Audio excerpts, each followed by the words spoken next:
اس میں آتا ہے کہ رزق کی تلاش میں میانہ روی اختیار کرو، یعنی بہت ڈیسپریٹ نہ ہو جاؤ، اللہ تعالیٰ ضرور دروازہ کھولے گا.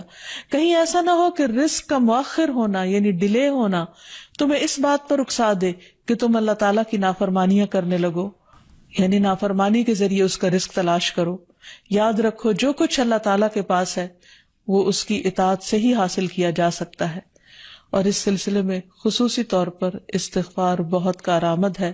کہ انسان اپنے گناہوں کی معافی مانگتے ہوئے اللہ تعالیٰ سے رزق کے لیے دعا کرے. پھر اسی طرح رشتہ داروں کے ساتھ اچھا سلوک کرے، کیونکہ نبی صلی اللہ علیہ وسلم نے خاص طور پر یہ بات فرمائی ہے کہ جو شخص یہ چاہتا ہے کہ اس کی عمر دراز ہو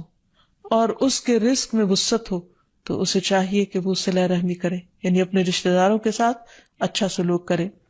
یعنی جس نیکی کا اجر انسان کو دنیا میں بہت جلد مل جاتا ہے ان میں سے بہت اہم نیکی صلہ رحمی ہے، والدین کے ساتھ حسن سلوک ہے. ایک حدیث میں آتا ہے کہ کچھ گھرانوں کے لوگ جو فاسق و فاجر بھی ہوتے ہیں لیکن جب وہ صلہ رحمی کرتے ہیں تو اس کی بنا پر ان کے مال بڑھ جاتے ہیں، یعنی رشتہ داروں کے ساتھ اچھے سلوک کی وجہ سے ان کے مال میں اور اضافہ ہو جاتا ہے اور ان کے افراد کی کثرت ہو جاتی ہے. پھر انسان ہمیشہ یہ یاد رکھے کہ مال دینے سے بڑھتا ہے، صدقہ خیرات مال میں اضافے کا ذریعہ بنتا ہے. پھر اسی طرح خرید و فروخت میں سچ بولنا مال میں برکت پیدا کر دیتا ہے اور جھوٹ مال کی برکت کو اٹھا دیتا ہے. اور پھر خاص طور پر انسان رزق کے لیے دعائیں کرتا رہے،